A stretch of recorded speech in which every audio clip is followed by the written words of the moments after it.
Welcome in, lacrosse fans. I'm Matt Anderson, alongside Matt Klinius. Matt, we got a great game here today between FCA Lacrosse and the Adrenaline Tropics. What are you expecting from today's matchup? I'm expecting a good game. I mean, we got blessed with a good one early on with Massachusetts and Team Colorado, but I think this one's going to be high-paced offense, good defenders, good goalkeeping. I think you're going to have different types of style here with Adrenaline kind of being a West Coast, gritty, maybe a transition team, and then FCA is more Baltimore-based with some other guys mixed in the mix, but I think regardless, it'll be a nice offensive contest with nice balance overall. So I'm excited. FCA, they won the championship last year in the boys U19 division. Yeah, FCA is kind of a historic Vale team. They're always out here bringing out teams in all divisions, which is very nice to see. So they're looking to defend their championship. So the Tropics will get the ball to start. Here comes the Tropics number. Ball's over now. It's number, looks like 24. That's Alex Slusher. Skip pass. Ooh. That's a goal by number 14, Colin O'Connor. Great goal there by O'Connor to put one in the back of the net. Yeah, great feed from Alex Slusher. He was up top, way far out, and he found O'Connor on the backside pipe, and O'Connor kind of faked it low and went high, beat the goalie up top. Great goal by the Tropics to get the first one.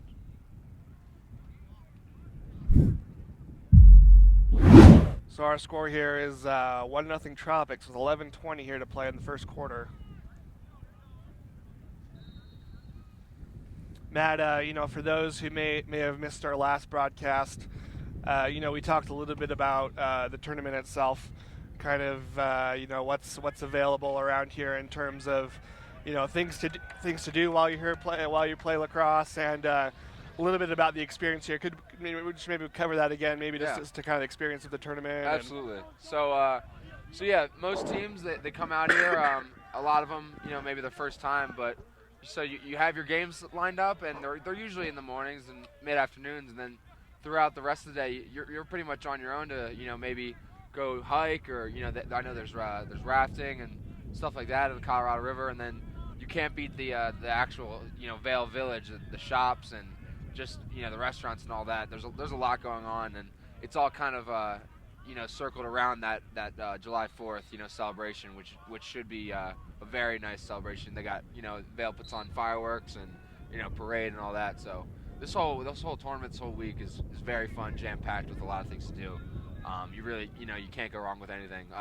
One thing to really point out when you're here, I think, is doing the gondola ride up to the mountain. That's fun. I've done it the past 2 years, and that's always a good time. You go up there, you're at, I think, around 10,000, maybe 11,000 feet, and you get to kind of look out to the whole Rocky Mountains, and you're seeing all of them as Tropics have a laser in the top right corner by number 21, Alex Pistorius. Alex Pistorius with just the absolute laser, stung off the crossbar, bounced in. Great goal there by Pistorius. So, kind of just talking a little bit more about the tournament, we've talked a little bit about how, there's a great community here of volunteers and people that kind of come here year after year just because, they love the tournament and everything. Who are some of the, figures that you've seen here over the years that, that come here often and are, helping out a lot? Yeah. So it all comes from the Sorens, Jim and Dave, who are the directors, and then Flip Naumberg, who actually passed about 2 years ago, but he's one of the pioneers of honestly the sport of lacrosse, legendary CSU coach, creator of the Rocket Pocket. But so those three kind of are the figureheads, and then you got just a great staff balanced of Colorado mixed in with people from all over. We're starting to get some East Coast people out here, And then as far as the teams that are kind of representative, there's a strong military sense with Air Force and Navy constantly bringing teams out here. And then Middlebury is another one that has teams in all divisions. They're very supportive of the tournament, so they're kind of the they're always around here, kind of as the mainstays of the tournament. And then we're mentioning FCA. They've won the tournament in the past couple of years, and they've had some teams in all divisions. But so yeah, the teams that are kind of making their summers here as a regular are also the ones who are kind of competing for that illustrious championship. So there's a lot of groups, a lot of different teams, a lot of different personas of the team. So it's exciting every year when they come out and show what they got. So the tournament, in its 47th year now, started by, as you said, both the Sorens and Flip Nonberg. Can you talk a little about what you know of the early days of the tournament, a little bit about how they got started? Yeah. So the way I guess the story goes that I've heard is Flip and Jim were both longtime buddies, and they had this idea of creating a tournament in the summer. And originally they chose Aspen as the first kind of grounds for the tournament. There were 4 teams in Aspen. Dave Soren had told me stories of how he used to line the fields with bags of flour. The creases were all flour, so we've come a long way from those days. And after the 4 years in Aspen, it switched over to Vail, and we've been here ever since. But just to talk about the impact this tournament has had, as far as before MLL or PLL professional leagues, this was the location for professional lacrosse, so to speak. You had the best names in the world at the time come, and still to this day they do. But at the time you had the Gates and the Powells and Mount Washington Taverns, the Team Toyotas, all those illustrious teams that have kind of filled the valley with great games and great championships and great talent. So that's kind of where we're at right now. We're 47 years is something to be proud of, and it's really here to stay, hopefully, for the future. For sure, and if you think about it, if you could name the 7 lacrosse destinations of the world, so to speak, like where you'd want to go, Absolutely. I think this would be one of them. This is one of them. Absolutely, you want to check this off as the Tropics put their third on for the day. 3-0 lead here early for the Tropics.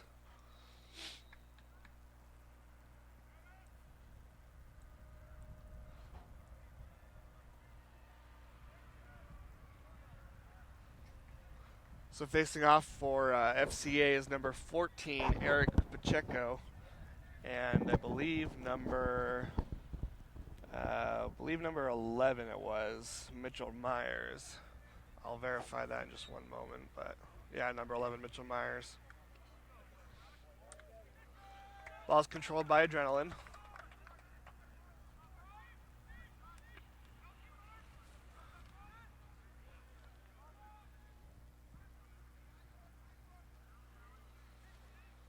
Adrenaline's waiting for their subs to get on. We'll get a dodge from the top of the box. Able to roll back. Gets a shot off. That one nails the goalkeeper. Great ride by the Tropics. Yeah. Yeah, it seems like the Tropics are coming out early, coming out hot with the intensity. They want this championship matchup. So. And sorry to cut you off. Interested to see how FCA will combat that. Sure. Well, and we kind of mentioned this in the last broadcast too, about how the West Coast is kind of starting to a little more catch up to the East Coast level of play and everything. And you got a team from Baltimore and a team where Adrenaline kind of caters more to the West Coast. Absolutely. And so, interesting to see here that, it's Adrenaline that's out to the 3-0 lead. Exactly. Nothing to take away from Adrenaline at all, because they're, obviously a great club program. I think that's definitely indicative that West Coast lacrosse is Absolutely. growing. No, yeah, you're starting to see just, it's not the true blue bloods. As Adrenaline gets their 4th of the day off the rollback by number 7, Kevin Sobey.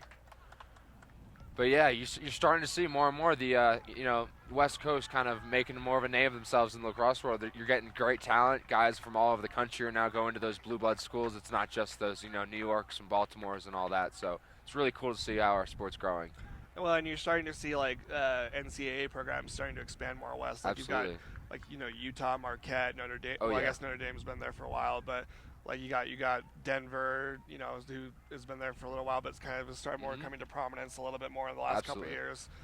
5, 6, 10 years or whatever. So And the girls programs, sure, they're already yeah, fostering a Pac-12 that's true. conference and all that with USC and Oregon. Yeah, Arizona So State. yeah, Arizona State. I think all the So yeah, Cal. you're definitely starting to see a push, and it's just a matter of time before those schools are starting to develop their men's programs. And at the end of the day, those are going to be the ones that are going to be developing like faster, and the resources they have with supportive football programs and all that, they'll start to get those big time recruits and hopefully Sure. make it a nationwide NCAA sport. Sure. Well, and I was reading I think I was reading this interview with Pac-12 Commissioner Larry Scott, and he was saying just how jazzed he is just about the sport of lacrosse Absolutely. and how much he's wanting to make it a priority in the Hmm. conference. Yeah, So, and then I also I saw I think Utah, they were top 3 or top 5 of attendance for their entire yeah, game. that's So true. and then you hear about Denver, they're always getting games.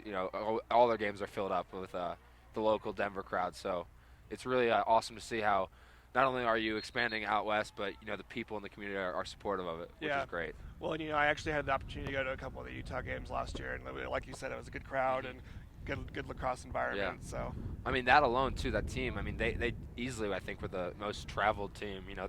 I remember. I think they're during the spring break they went from UMass to I think Fairfield and yeah, then went down I think somewhere down in the middle of the East Coast. So they're all over. They were all over this year, and their record wasn't so bad. For their first year they had a really good yeah, program with the great coaches, great young coaches, great talent.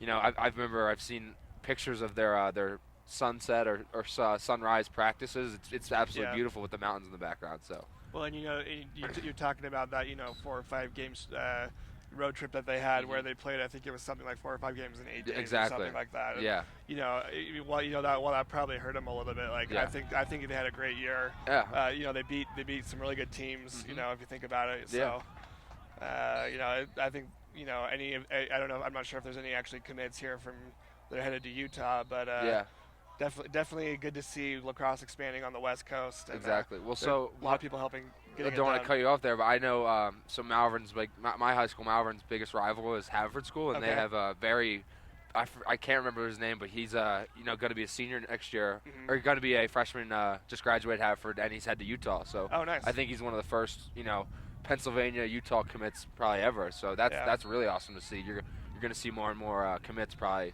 look towards Utah. Maybe a different look instead of the traditional East Coast schools, which is awesome to see. Well, and I could be wrong. I'm not sure if Utah picked up any like Under Armour All Americans Oh yeah. this year, but I know I was at the Adrenaline All American event. This was a couple weeks ago, and there was seriously I think 4 or 5 recruits that were Yeah. planning on going to That's Utah. awesome. So. Yeah. Yeah, no, it's just a matter of time before those schools start blowing up, which is great.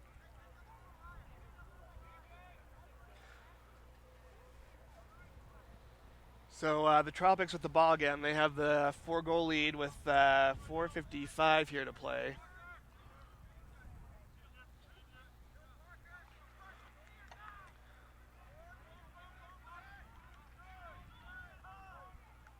Ball's with number 22, gets it over to number 10 for the Tropics. Feed to the crease. Picked up by the goalkeeper. Here comes number 5 for FCA. That's Jake Guilleri.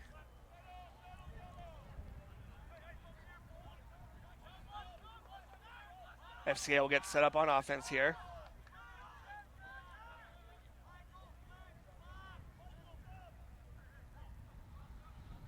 Here's number 29 for FCA.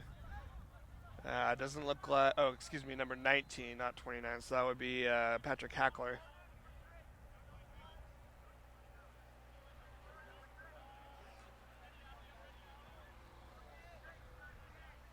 Evan James looks to start a dodge.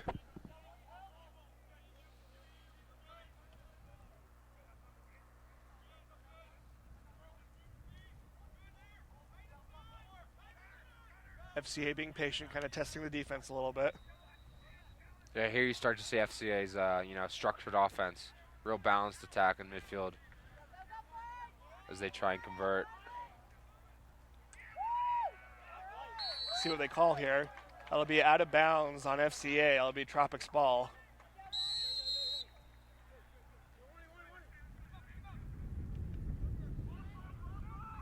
Adrenaline using unsettled. Good stop there by the goalkeeper. Here comes FCA. That's number 9, BJ Burles.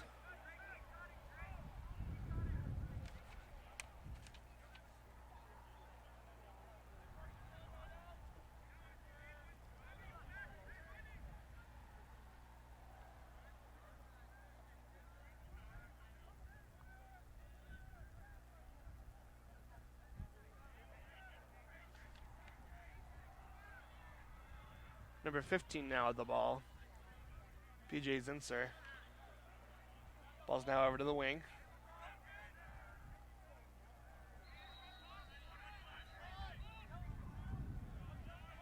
Harrison Ewing looks to initiate.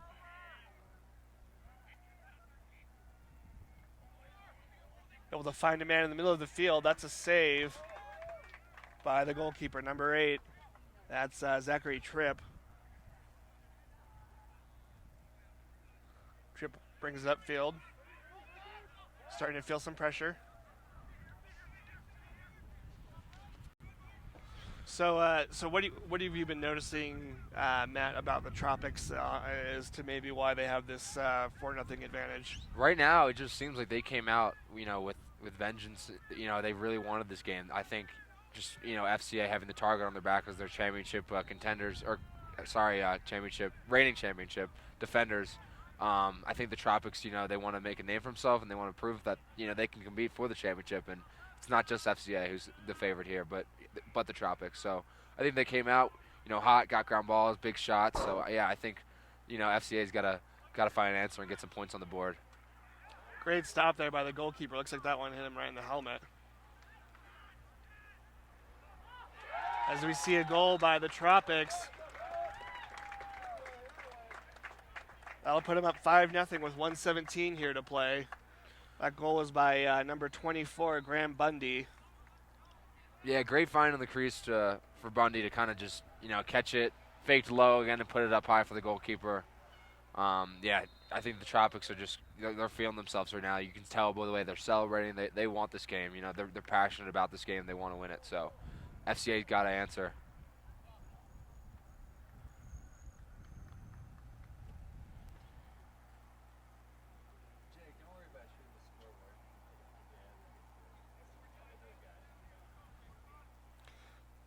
So facing off will be number 14 for FCA, Eric Pacheco, and number 11 for the Tropics, Mitchell Myers.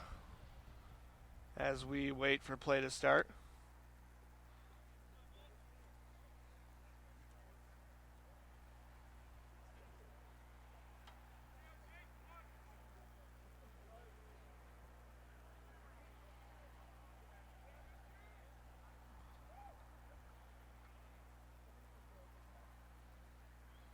Looks like they're trying to find a spot to face off on.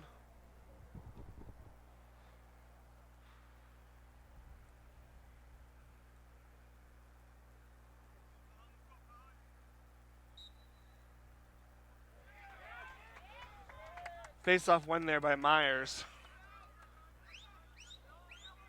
So Matt, you mentioned we've talked a little bit about the tournament. Some of the things to do here. Kind of who's kind of a who's who of who comes to the tournament. And we'd also I think should as we mentioned in the last broadcast, the 4th of July event.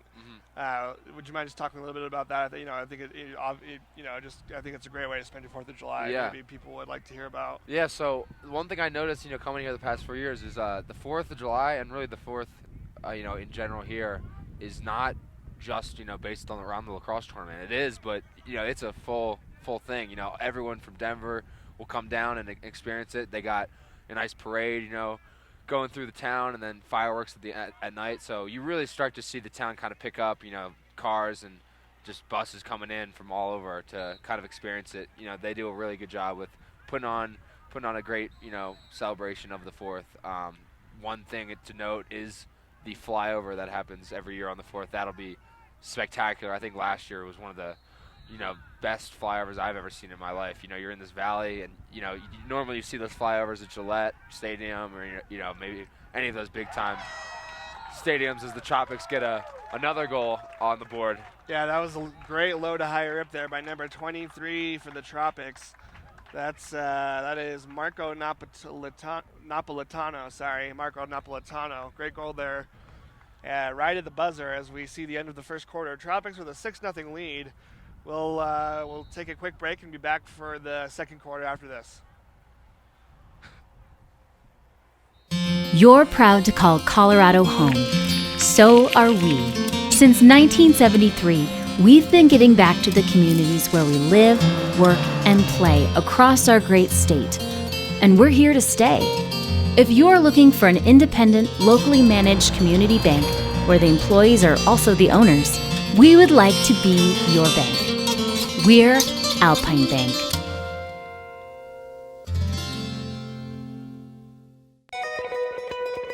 It's been said, there are only 2 lasting gifts we can hope to give our children.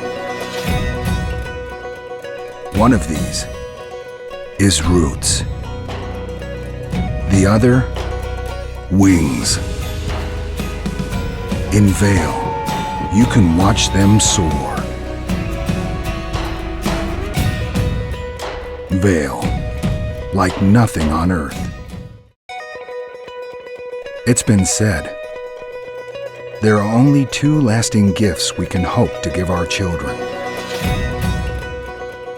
One of these is roots. The other, wings. In Vail, you can watch them soar. Vail, like nothing on earth.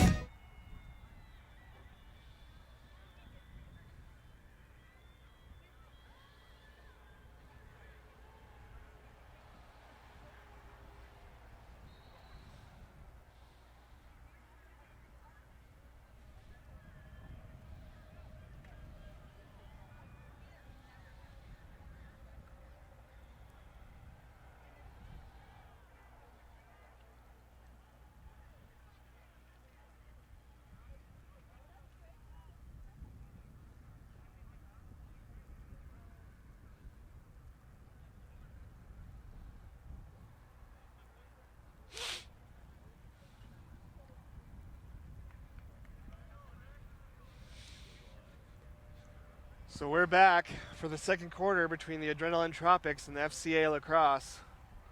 Adrenaline with the 6-0 lead. And Matt, what have been your keys here for Adrenaline in that first quarter? I think Adrenaline just are capitalizing on the opportunities. They're picking up the ground ball, maintaining possession, and then their offense is clicking. I think having played together in multiple tournaments probably in the past, they have connections, and I think overall the Adrenaline Tropics are just having a way more successful day on offense than FCA. So that'll be an illegal procedure on the Tropics. Ball will start with FCA as we see number 4 bring it across, Connor Drake.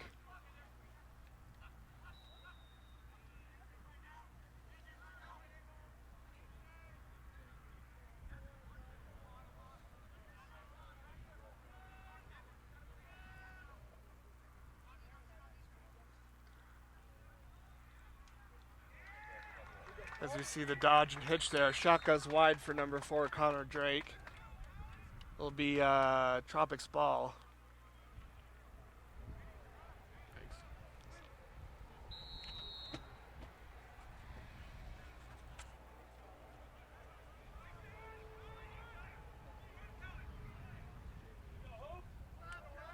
Number 17 brings it up. That's Kellen Hoke.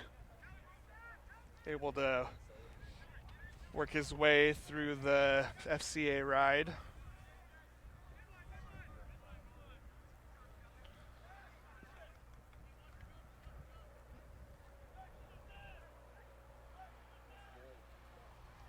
Great find there on the crease by the Tropics. Even better save there by number 11 for FCA, Liam Entenman.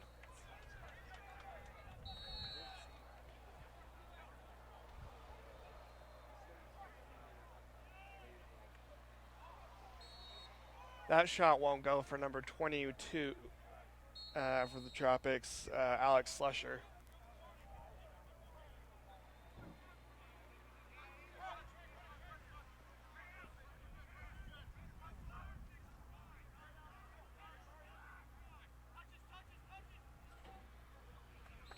Shot goes over the cage for number 1, Montana McLaughlin.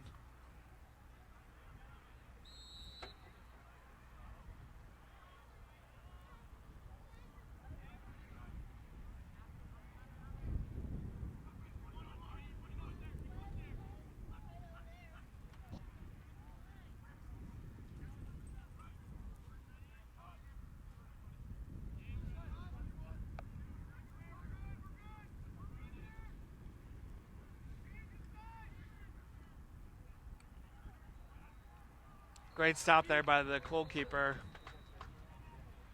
Number 8 for the Tropics, Zachary Tripp.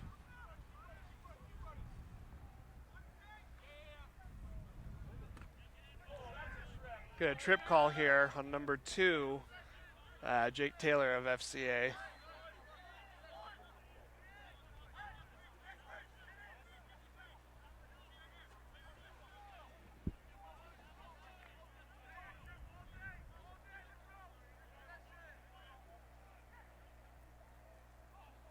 Good stop there by the FCA goalkeeper, number 11, Liam Entenman. And we'll have the tripping penalty assessed. Tropics will be man up. 6-0 lead now for the Tropics. 9:19 to play in the second quarter.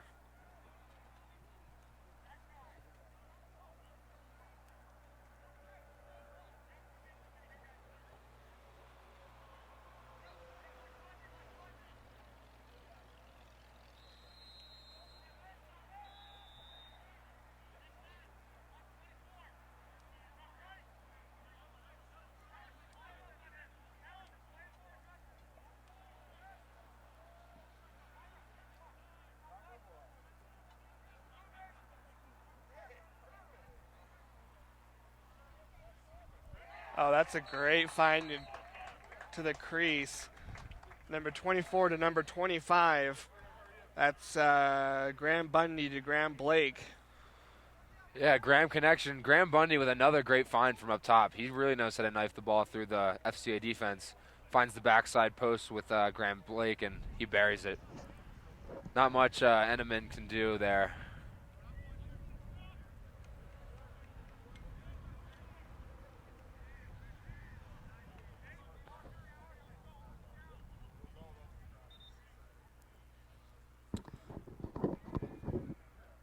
So 7-0 lead with 8:56 to play in the second quarter. You know, great save there by the Tropics goalkeeper, number 8, Zachary Tripp. You know, Matt. You know, it's obviously way too early in the game to say this, but I think adrenaline is starting to they've had a good run here, Yep. Starting to pull away a little bit. I think it's, in the next little while, FCA is going to have to start putting some in the back of the net as we see a hit on the goalkeeper by number 22, Alex Slusher.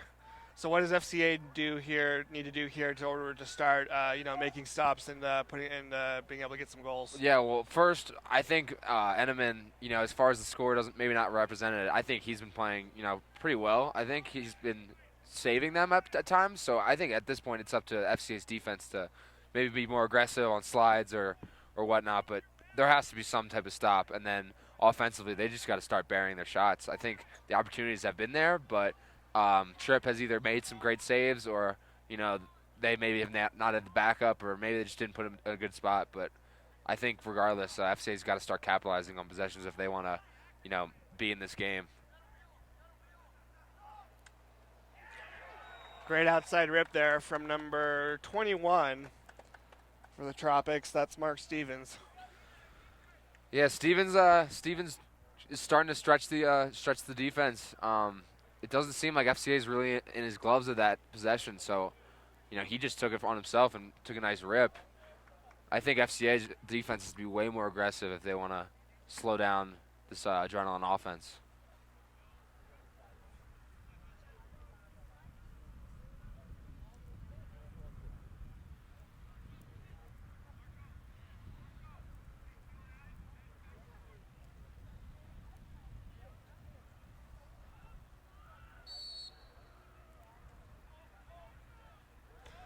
So FCA wins the face-off. That's Eric Pacheco who wins the clamp.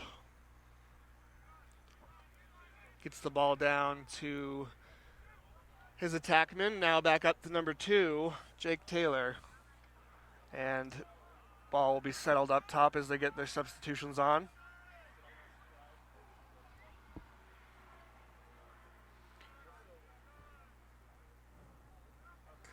So FCA will get things set up here on offense. Look to test that Adrenaline defense that has so far held them scoreless.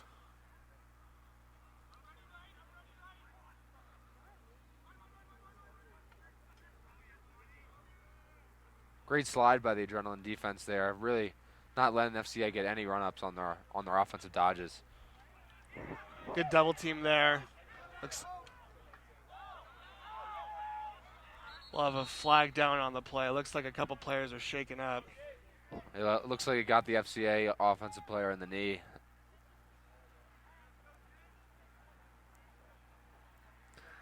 Hopefully they'll be okay and we'll be able to return to action.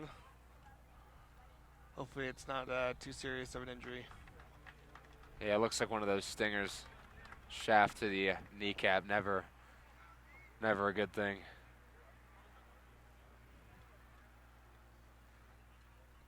You notice on that possession, Tropics defense stingy, just pressing out and letting FCA get nothing as far as an offensive possession.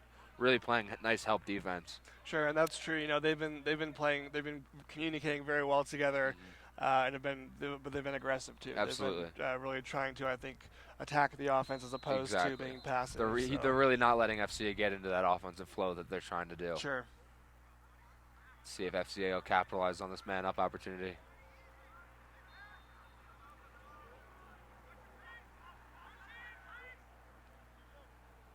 And a great shot and a goal there by number 15, PJ Zinser, off the feed from number 13, Evan James. That was a cool play there. James looked like he was faking the hidden ball trick, but Zinser just snuck around X and made a nice cut and buried it low. Great job there by FCA to get on the board. Score's now 8-1 with 6:30 to play in the second quarter. I think the key to this game now for FCA is just ground balls at this point, maintaining those possessions and just getting as many shots off as possible, and good quality shots at that too.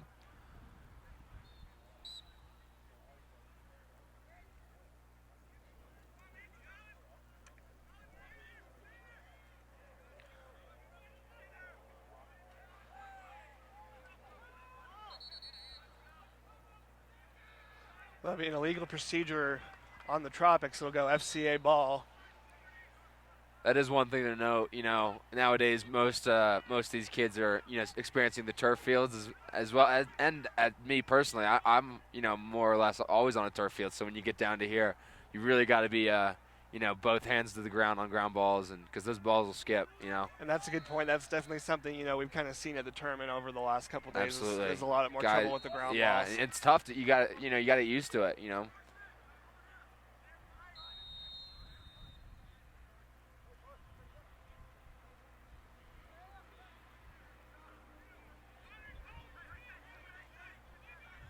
Yeah, so I played goalie, and as personally, I always love playing on turf because the bounce shots are just so much more predictable. Absolutely. Well, that's one thing you'll notice, especially when when it gets to the elite division, when the two point shots utilized, they'll more or less the poles and really those big offensive shooters, they'll use the ground to just completely throw off those goalies. Luckily, this year the grass seems to be holding up pretty well, but I've seen in the past where it's just dry and the ball just bounces. It's almost like cement where the ball will go anywhere. So, yeah, these types of games definitely bring you back to, your youth roots of the game where you're playing on those grass fields and using bounce shots, which is very, very fun to watch.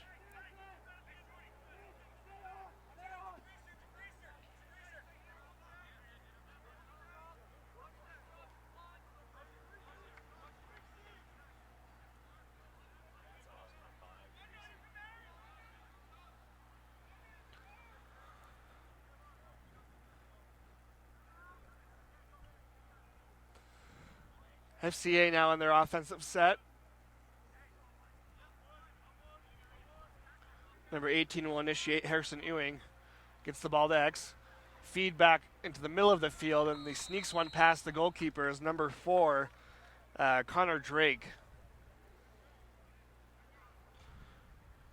Yeah, that was a cool offensive play. You had Ewing going down the right alley and hit Jake Taylor at X, and then you had a cutting Drake coming up top side, and Taylor with a nice one touch pass back to Drake for a nice find.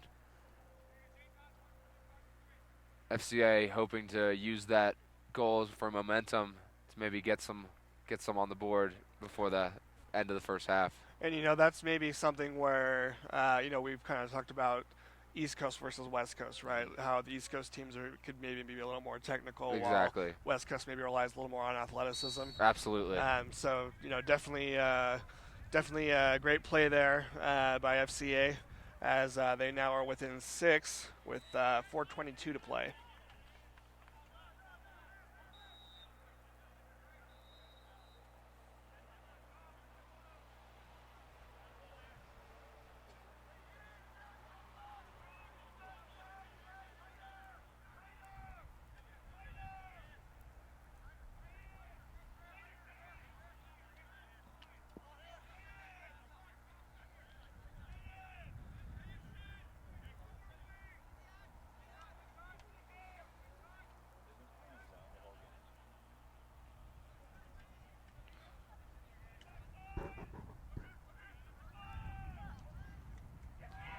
And Adrenaline is able to beat that FCA zone.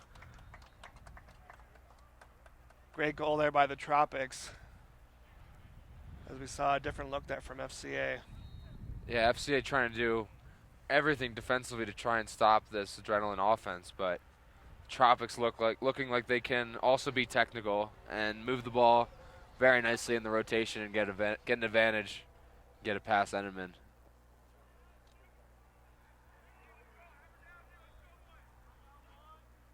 So Matt, I'll ask you this.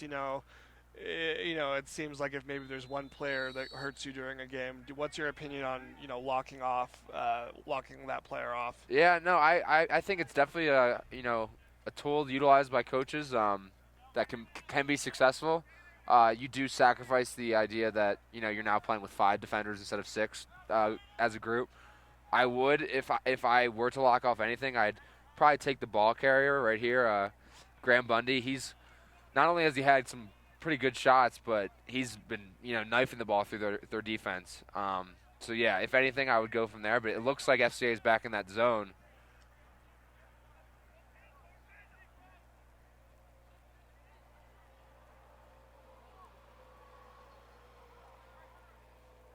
The one thing you do have with the zone, you may be able to kind of control their offense maybe a little better, but you are giving up that aggressiveness and opportunity to maybe take away the ball. So Sure.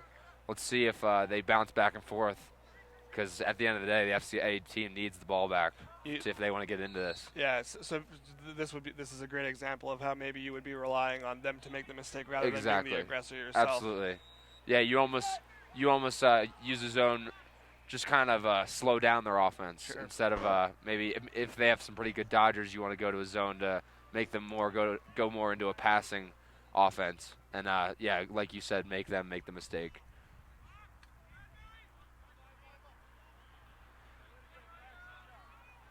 See if the FCA Lacrosse Club can get one before the half with 2:10 remaining.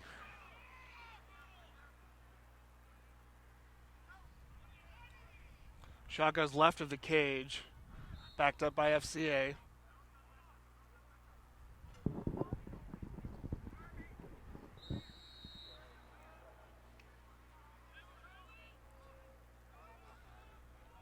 Lance Tillman will start with the ball.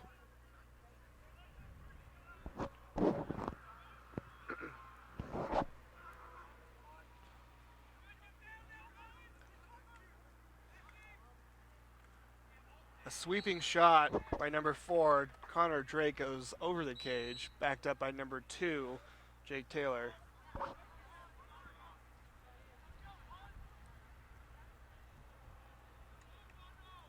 Great find on the crease there, number 15 to number 2, PJ Zinser to Jake Taylor. And we've been calling Jake Taylor's name a lot today. Yeah, I think Jake Taylor is kind of the guy you want to look on the FCA offense to initiate. But here you had Zinser be the initiator, goes left and rolls back to his right as you see Jake Taylor sneaks through X to kind of get one on the doorstep. Makes it 9-3 with 1:27 before the end of the first half as Tropics take a timeout. So looks like there's a timeout on the field. We'll take a quick break and be back after this. It's been said, there are only two lasting gifts we can hope to give our children. One of these is roots. The other, wings. In Vail, you can watch them soar. Vail, like nothing on earth. It's been said, there are only two lasting gifts we can hope to give our children. One of these is roots.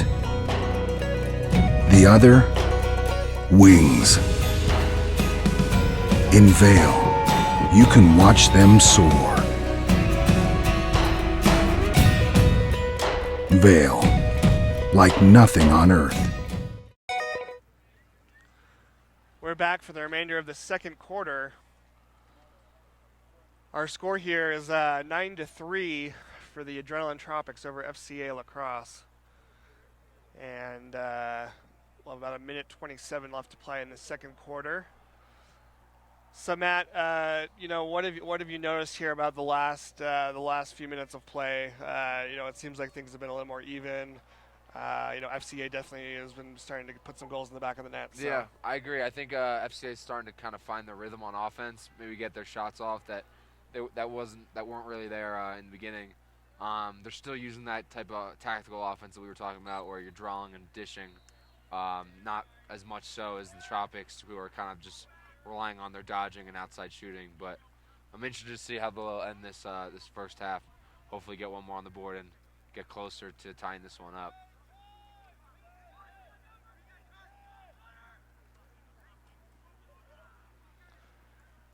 So FCA will look to get one here before the half expires.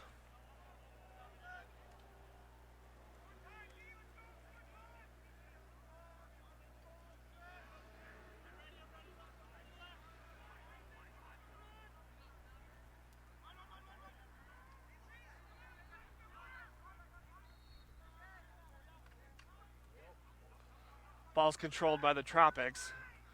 Fight for it. Ball go out of bounds. Stay with FCA La Crosse.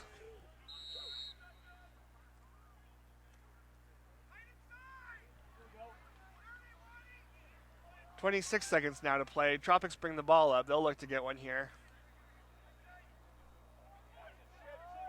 As we'll see a flag down. Tropics will be man up with 18 seconds to go in the half with a 6-goal advantage. Yeah, let's see if this FCA penalty comes back to haunt them. This is a big opportunity for the Tropics to put one more on FCA before the end of the half. Let's see if they'll capitalize or if they'll just hold it to start man up in the beginning of the second half.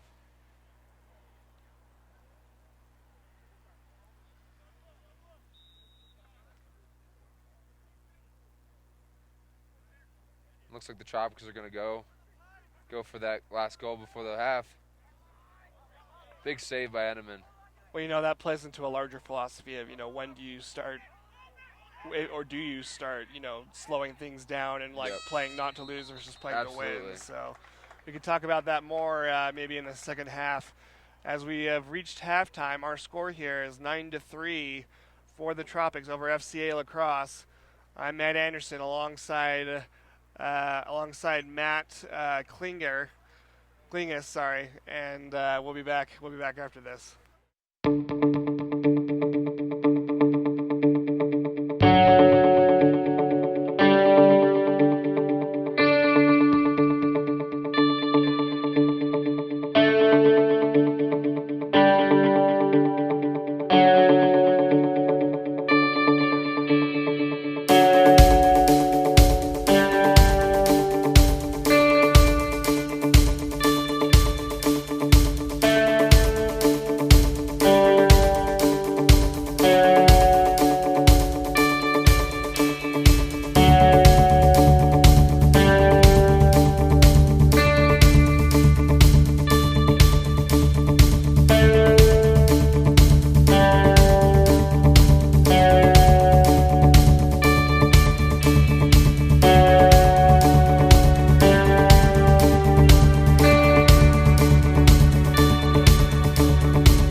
It's been said, there are only two lasting gifts we can hope to give our children.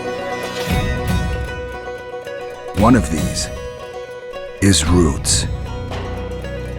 The other, wings. In Vail, you can watch them soar. Vail, like nothing on earth. You're proud to call Colorado home. So are we. Since 1973, we've been giving back to the communities where we live, work, and play across our great state. And we're here to stay.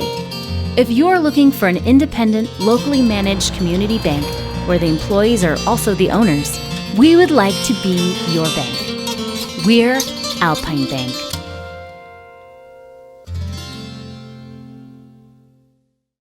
You're proud.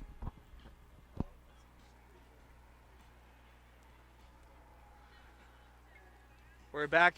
I'm Matt Anderson here with Asher Nolting of High Point Men's Lacrosse. Asher, we're happy to have you here at the tournament this week.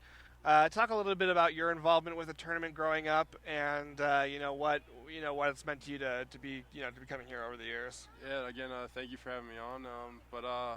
I've been coming to this tournament. I've been lucky to be involved with this tournament since about 4th grade. I've been very close with the youngest, Soren, Joey, and we've been close ever since. So I've been coming up here pretty much every summer since I can remember, and it's just been an incredible experience just to be able to see the quality of lacrosse that you get to see up here, and then just be involved with all the great people and staff. So yeah, no, I'm super excited to be here yet again this year. So we're in year 47, I think, and so it's getting close to 50, which is exciting. So talk a little bit about how maybe being a part of this tournament has kind of shaped your vision of lacrosse, or shaped maybe how you play. How has it influenced you as a lacrosse player? Definitely, when you come up here, you see a more creative style of play, more obviously a West Coast fast-paced style of play. So that's definitely influenced how I play at High Point, and it's definitely helped me out in my career. And I give a lot of credit to this tournament for the player that I am today, and I can't wait to play till I can't play anymore here. So it'll be fun. So let's talk a little bit about the year that you had at High Point. You guys definitely maybe exceeded what most people would have thought would have happened with your guys' squad this year. I think obviously you guys knew what you had going into it. You guys had a great year. Let's talk a little bit about just the year that you guys had and kind of what was maybe going on uh, that kind of helped you guys with this year. Obviously, we knew coming into the year that we had all the pieces. I mean, second team All-American goalie, a bunch of returning seniors and younger guys that had played quite a bit the year before. So we knew that we had the experience that we needed, and we just had to put it all together. And we finally kind of had a season that we put everything together. We had some big-time wins against Duke and Virginia, which were awesome. And then, it was a great year for the program, and just we got to continue that trend this upcoming year, and hopefully we can. So, what did your team think about kind of all the media hype that you guys got this year? It's definitely different. I mean, considering the year before we were 0-6 and considered one of the worst teams in college lacrosse. But I mean, I think that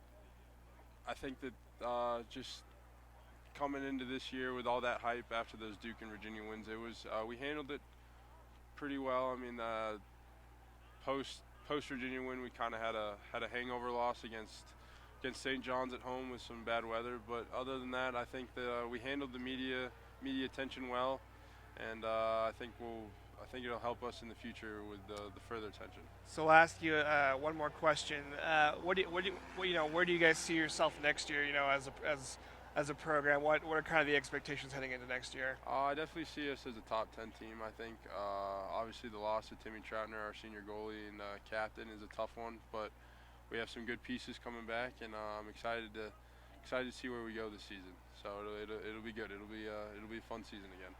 Well, hey, best of luck, Asher. We really appreciate you being on, and looking forward to watching you play next year. Yeah, thank you. Appreciate guys having me on. We'll take a quick commercial break and be back for the second half.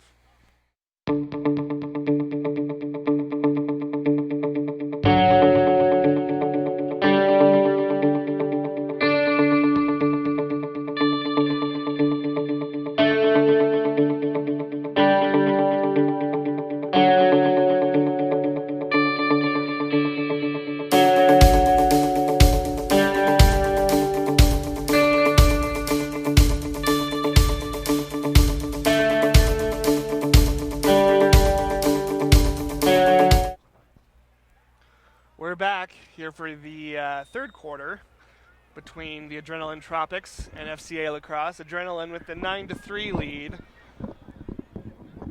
as we're getting the third quarter underway. And I'm Matt Anderson here with my co-host, Matt Klingus. So Matt, what were your thoughts here about that first half? Well, I thought Adrenaline came out pretty hot, capitalized on early opportunities, used their athleticism really to get nice dodges and shots off early. I thought Graham Bundy was a great just facilitator offensively, had some really nice feeds inside that, got Tropics on the board early. We luckily had FCA kind of come back with some better offense towards the end of that second quarter to get some goals on the board. So hopefully it can translate into the second half. We had a goalkeeper switch for FCA. Christian Tomei is now in. Be interesting to see what he's able to do for FCA this quarter.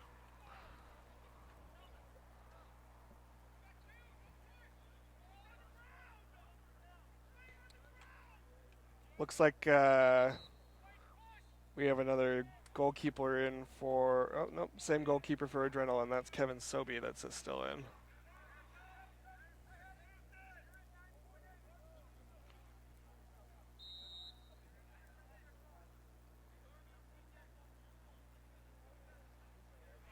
So Matt, we interviewed Asher Nolting from High Point Mass during the break, and he's just kind of one of many kind of high-profile faces that we'll see here at the tournament. It's kind of this tournament, as we kind of have been talking about, it's kind of like a little bit of a who's who of the lacrosse world. It's a great. As we see a great goal there by FCA number 3 Lance Tillman, as he's able to kind of beat his man, get above GLE, and let one fly.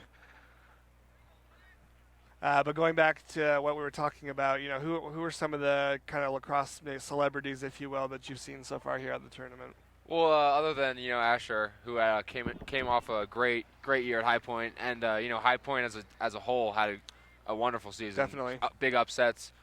We actually played them first game of our season this year, and Asher got the best of us. It was a 14-13 contest, but as far as the other celebrities I've seen, we had John Gagliardi in the final yesterday. Big All-American from Hopkins in the 90s.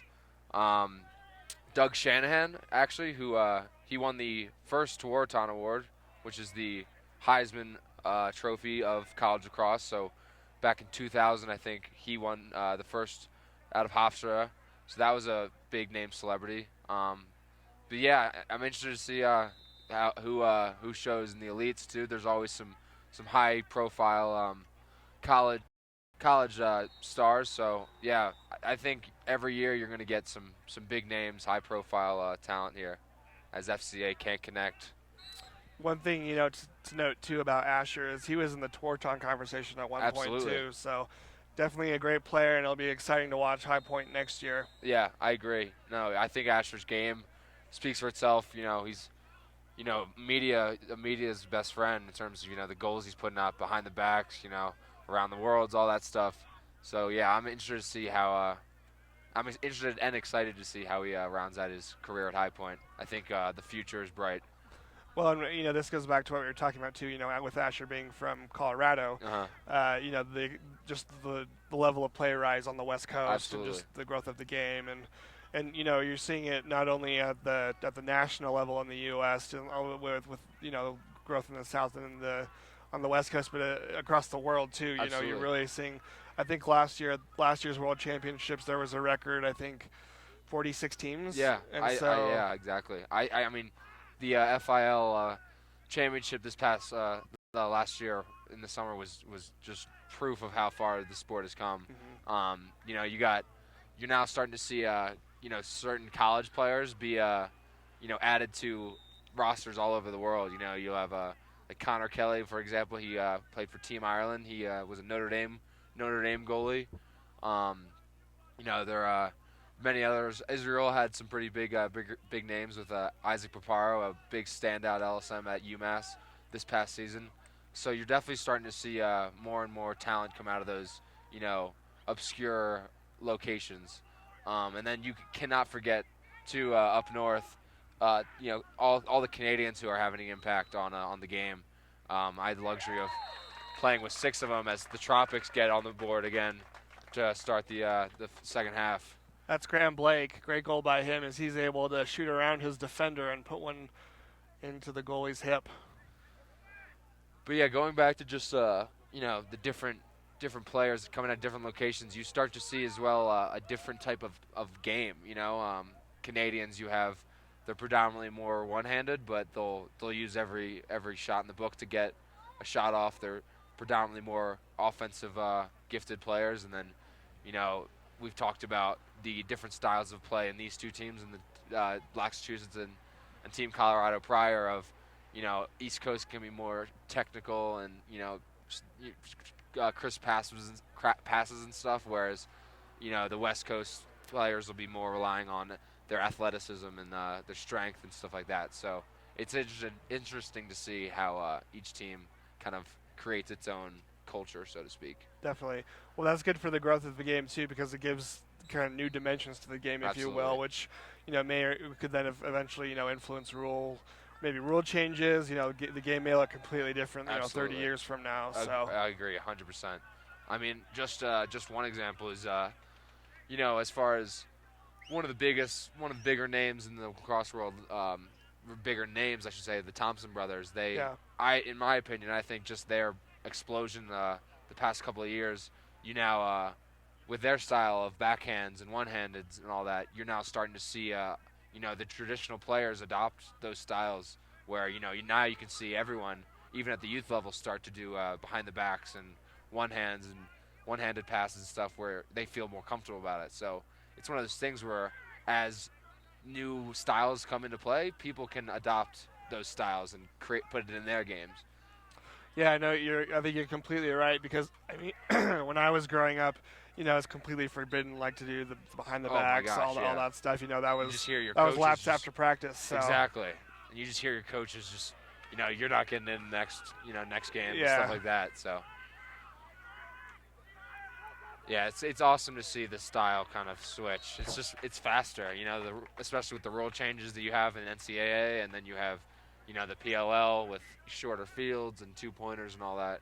And again, going back to the fact that none of that would have even been a thought without those players and those coaches and those administrators coming to Vail and experiencing those, 2-point lines and shot clocks and all that. So I'm actually a fan of the shorter field and the shorter shot clock I of the agree. PLL. I agree. It makes the game way faster. And Yeah. again, what we were talking about too, it all kind of ties together with defenders are now getting looks up and down the field Sure. with transition and stuff, and you're starting to see them able to put the ball in the back of the net. So Definitely. it really just makes it more of just a team offense in a way, instead of just your traditional get it in, create a 6-on-6 settled offense. You got guys now able to capitalize. I mean, just last game we had a goalkeeper run down and felt comfortable in the offensive zone and get his goal. Yeah, So, right. Yeah, it's definitely showing of how far the stick itself has come for players across the board. So FCA will take control of the ball on their offensive end. Number 15 with it now. That's PJ Zinser.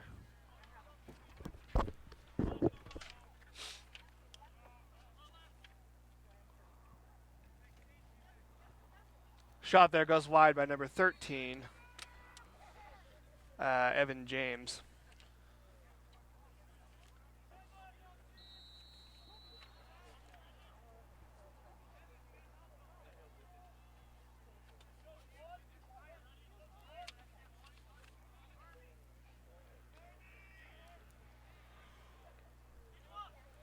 So here comes James. Gets the ball to the wing. Hitch step by number 3. Sweep across the top to number 4. That's Connor Drake. FCA's been using some picks on the low alleys and then sweeps, but Adrenaline's been doing a very good job at defending it, almost jutting out off those picks and jamming those offensive players on FCA to prevent those sweep shots.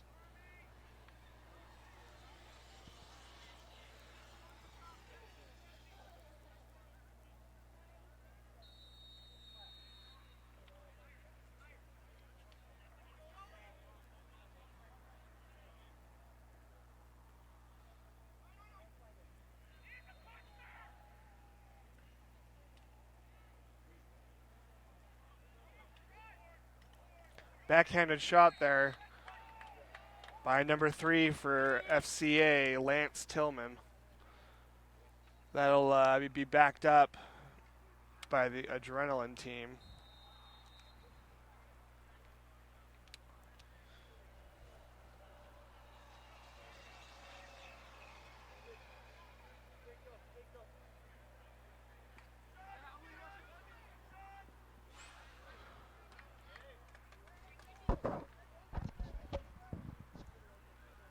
So Adrenaline will set up on offense with a 6-goal lead, 4:32 to play in the third quarter.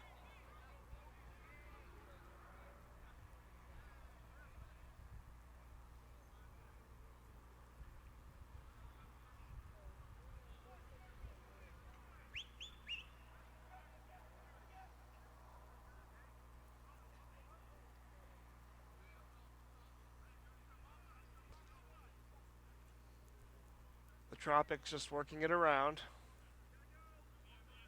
And no rush with the 6-goal lead. And this is where we talk about, FCA in that zone. You're picking your poison with maybe you're preventing the offense to kind of get into nice offensive rhythm, but you're also not allowing yourself to go pressure the ball. So Sure. It's really catch-22 there. Well, and as we get later into the game, that's something to watch because they're going to start needing to create turnovers. Exactly. Right? Yeah. So. I mean, six goal deficit. They gotta get the ball back at some point. And every ground ball at this point now is keys for FCA to get back into this thing. FCA has been doing a good job of the face-off X. So if they can start getting on a scoring run here, it could be that they start winning some more face-offs, like as we talked about in the last game. Absolutely. They start winning some more face-offs and getting more and more possessions for scoring opportunities.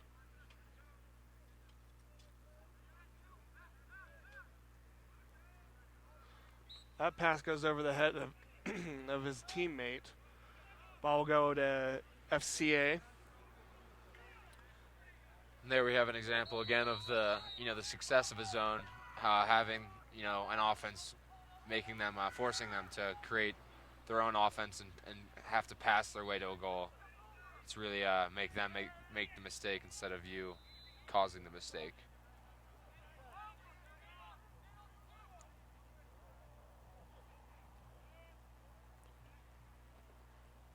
Big ground ball by the Tropics. That was number 2 on the pickup, Connor Flaherty.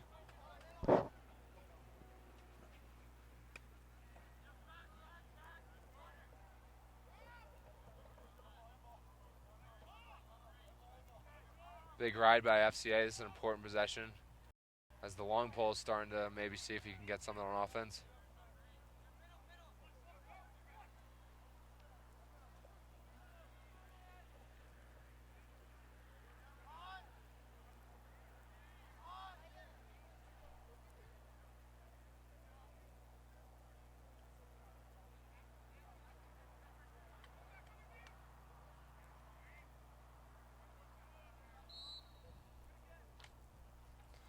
Ball will stay with FCA off of the shot.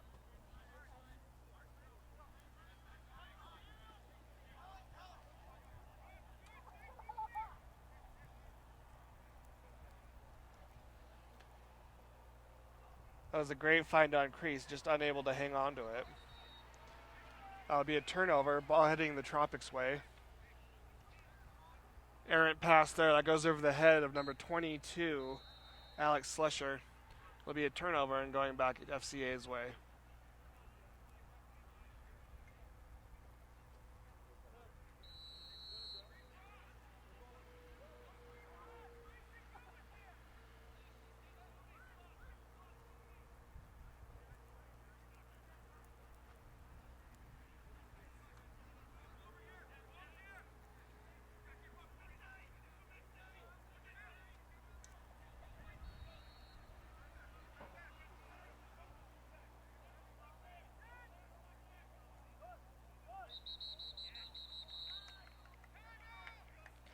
That'll be a timeout for FCA. Down 6 goals with 46 seconds left, as they will come out on offense. And we'll take a quick break and be back for the remainder of the third quarter. It's been said, there are only 2 lasting gifts we can hope to give our children. One of these is roots. The other, wings. In Vail, you can watch them soar. Vail.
So we're back here with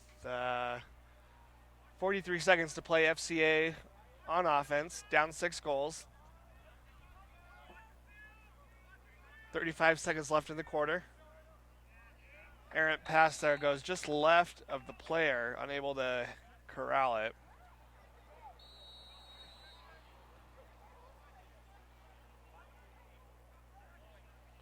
Another errant pass this time by the Tropics.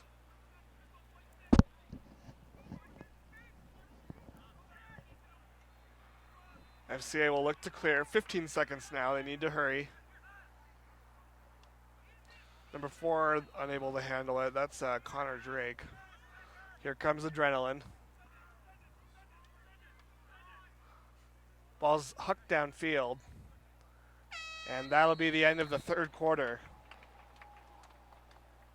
So kind of a flurry of activity there from the last 45 seconds of the corner. A lot of mistakes there by both sides, but it's been a great game so far, and we should see a great fourth quarter. We'll take a quick break and be back for the fourth after this.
We're back for the fourth quarter.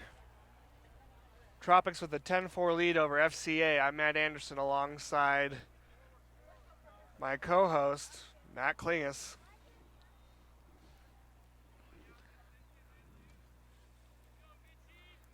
As we get ready to have the fourth quarter go underway.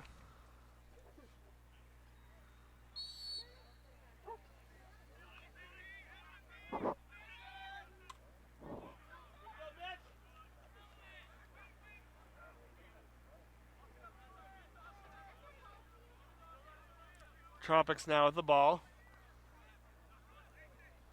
Goalkeeper gets double teamed, loses it. There's an empty net.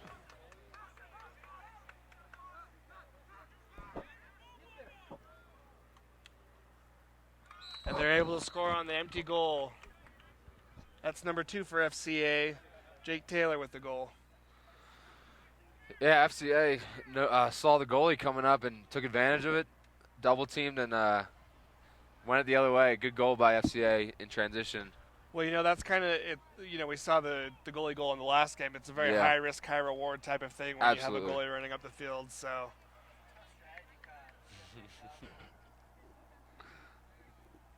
You got a long pole now facing off. This is the second face-off taken by number 9, BJ Burles.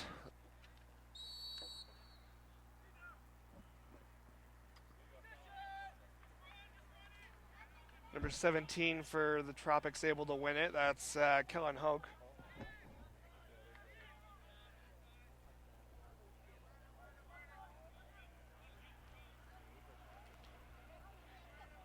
Ball now with number 25.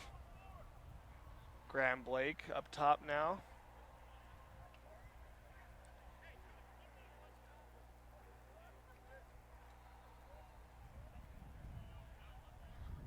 Blake now over to number 9. Now over to the goalie's top left. Back at X. FCA still utilizing that zone defense. It's going to come to a point where they're going to have to start pressuring.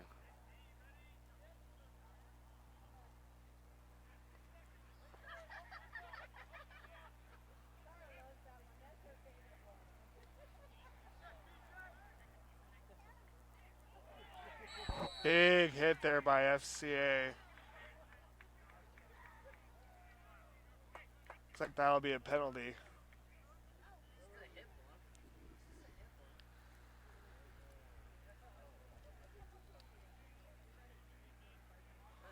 That penalty will be on number 9, BJ Burles.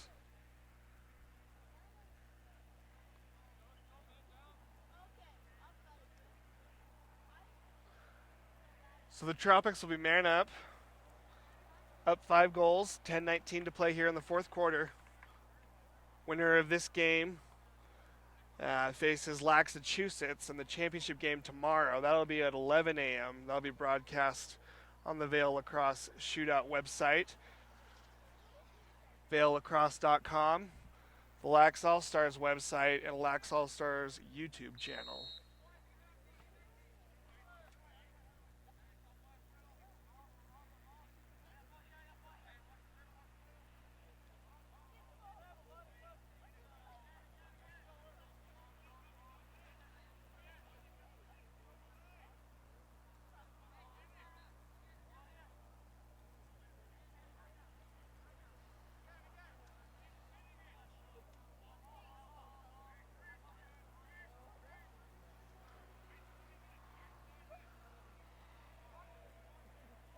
Tropics just working it around on the outside of that zone, kind of daring them to pressure.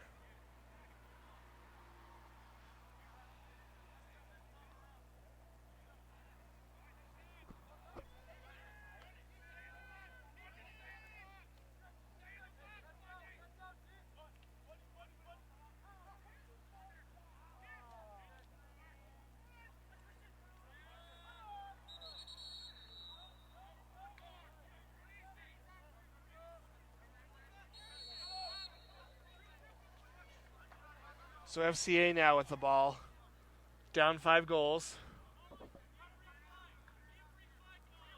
Ball's with number 4, Connor Drake.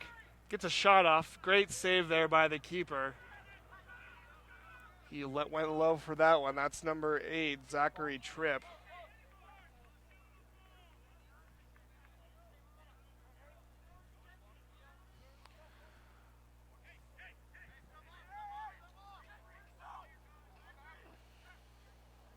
That shot sails wide on the underhand rip by number 25, Graham Blake.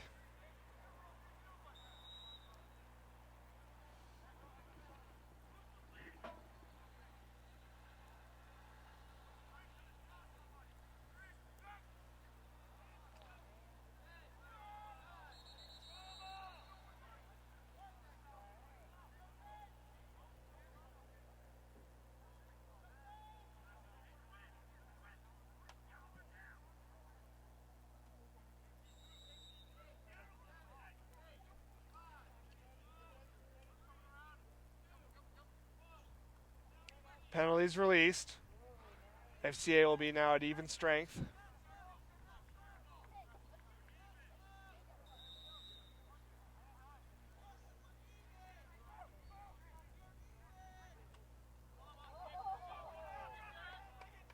Good save there by the goalkeeper, number 12, Christian Tomei.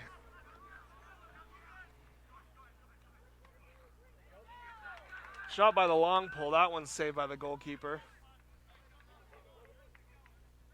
That was number 6 on the shot, Maximus Shalat.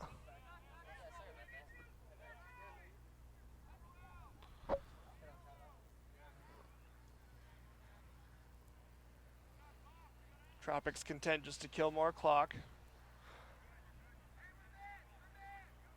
So Matt, when are you starting to have these guys, switch back into a man-to-man? Looks like maybe that's what they're doing right now. Yeah, But it looks like they switched back. Yeah, at some point you got to bring the goalie out, which is again one of those high risk, high rewards where you leave the goalie on the closest guy, maybe towards the net, maybe if you wanted to get back, and then put 2 on the ball. But yeah, it's only a matter of time. I mean, 5 goals is a tough deficit. They got to start either pressuring out or causing some turnovers or what. But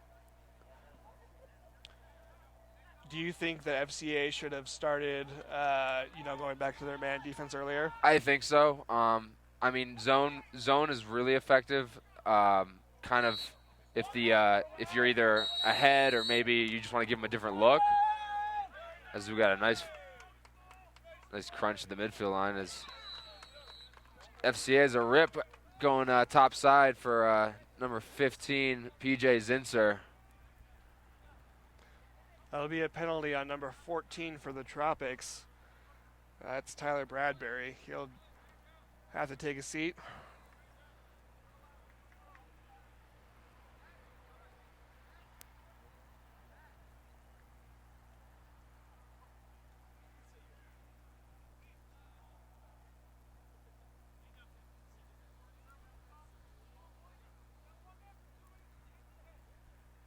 That'll be a 2-minute non-releasable hit to the head.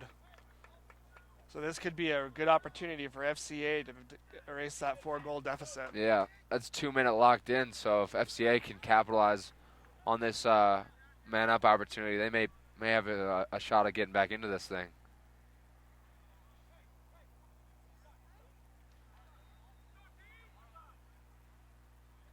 FCA has definitely shown they can score when they need to. Should be a prime opportunity for them right now.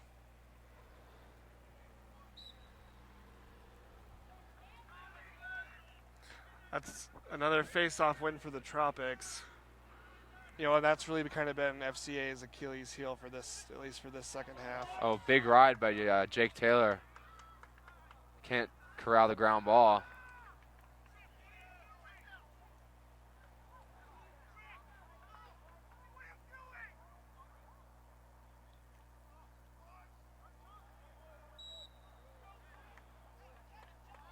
Ball will go back to FCA.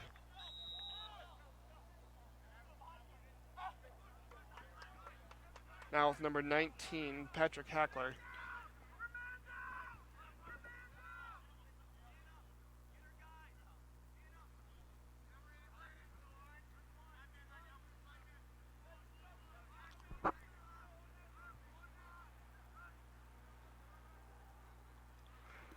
FCA working the ball around the perimeter. Still man up. 1 minute remaining in FCA's penalty, or sorry, Adrenaline's penalty.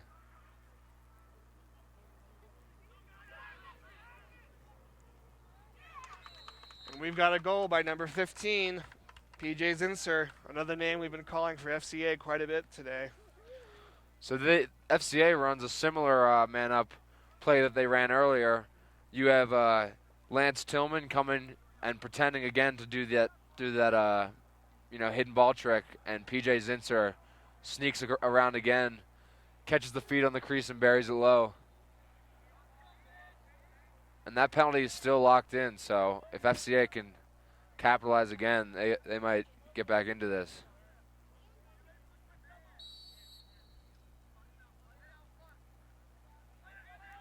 Another face-off win for the Tropics. And that'll be 3 flags flying.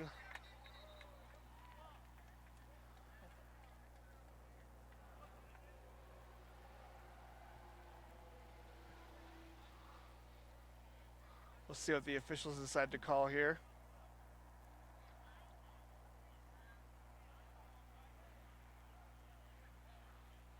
Looks like that'll be a technical hold for 30 seconds. So the Tropics are now man up 3 goals, 5:16 to play. 5-on-5, excuse me. The Tropics penalty has not released yet.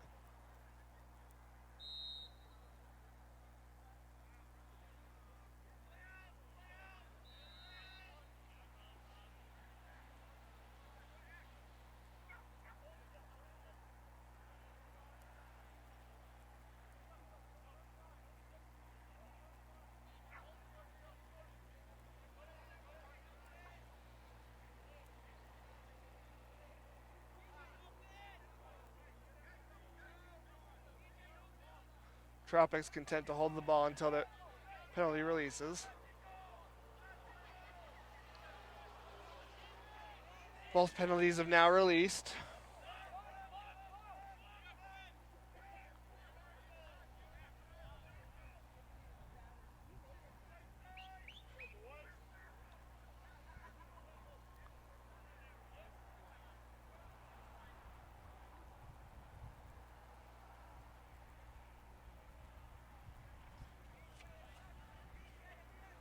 Tropics still working the ball around. 4:10 to play now.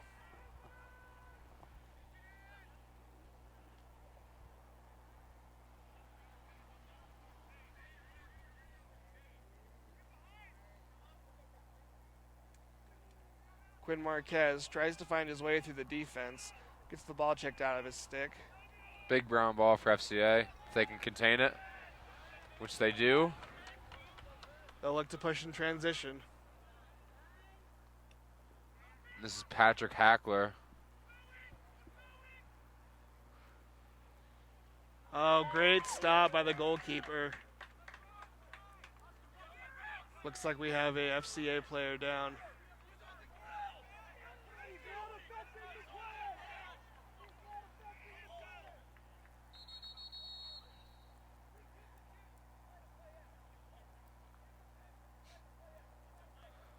Looks like player and official having a discussion out there. Hopefully Connor Drake will be okay after looks like sustaining what may be a leg injury.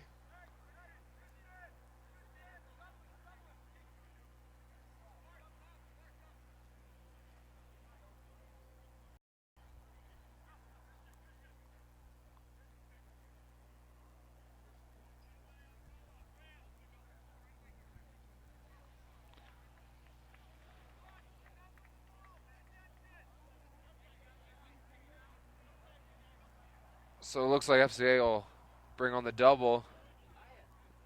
Goalie will come in and come out of the cage and try and get the ball on the ground.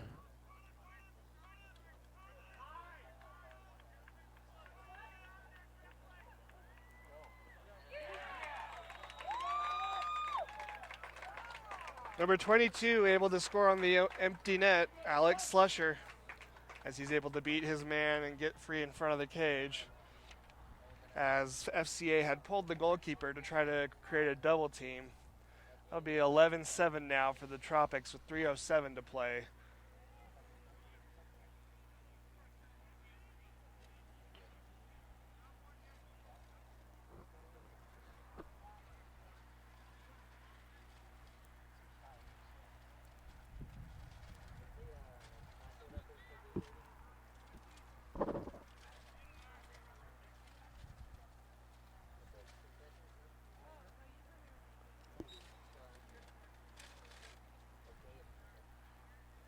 Locked into a battle at the face-off X.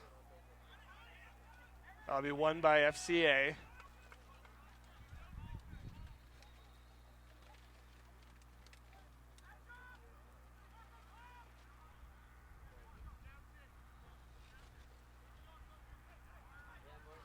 FCA gonna have to create some quick offense here if they want to make up that 4-goal deficit.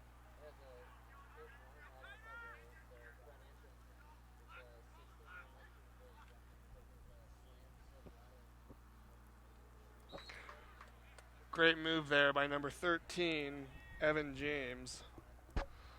Unable to connect on the shot, however.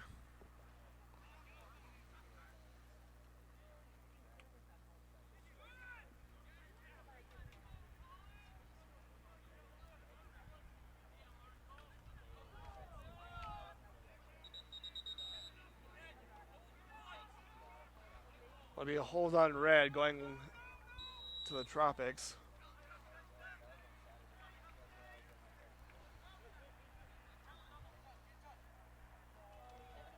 Two minutes to play now in the fourth quarter. That'll be an over and back call.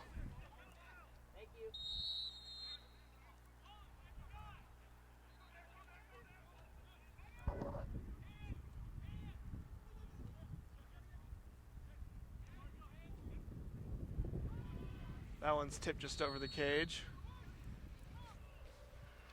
Ball will stay with FCA. 1:41 to play. 4-goal deficit. FCA last year's defending champs.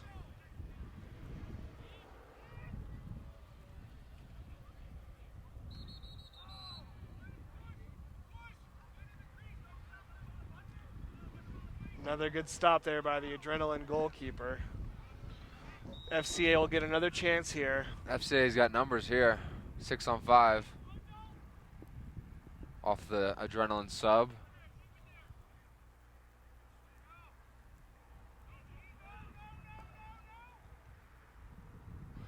As we see an outside rip from number 3, Lance Tillman. He's able to give him the worm burner on the ground.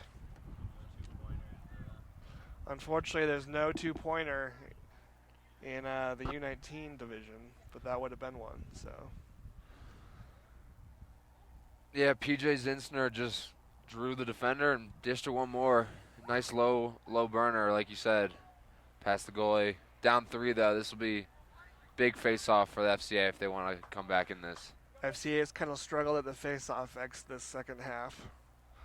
We'll see if they can start generating some wins in the last minute and 15 seconds. That'll be a legal procedure on White, so they will.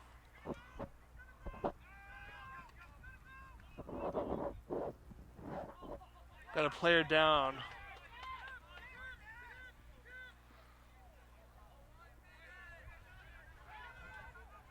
Looks like we have a player down.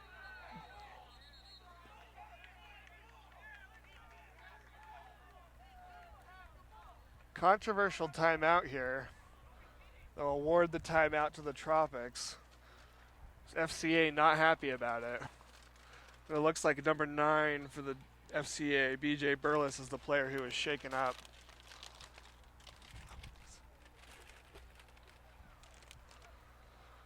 So Tropics with the timeout.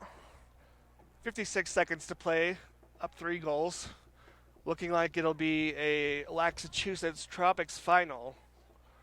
Laxachusetts was a finalist in last year's finals in the boys U19 division. Tropics making it in for the first time in a little while.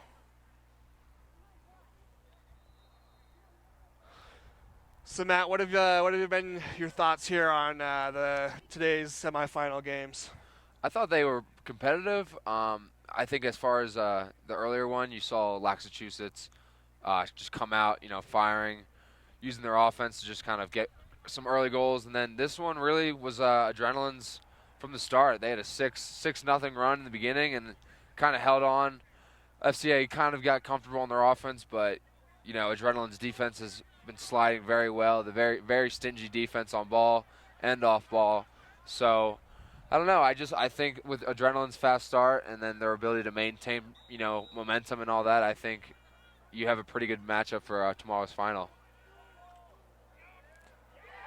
That's another goal for the Tropics on the empty net by number 24, Graham Bundy.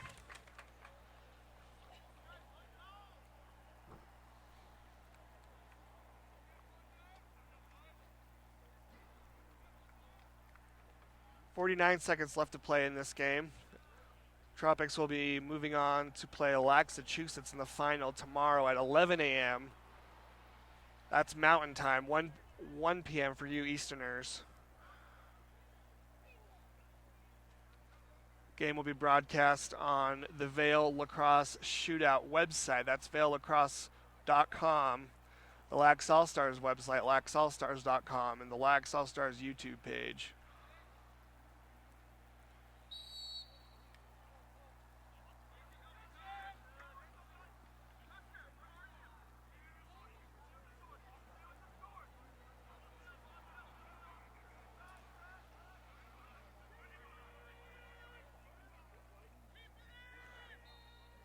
"30 seconds left to play now. Adrenaline looks to run out the rest of the clock. Here comes a double team. Able to keep it.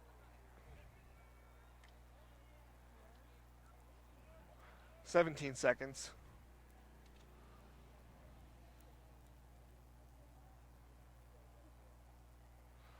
Ten seconds left to play.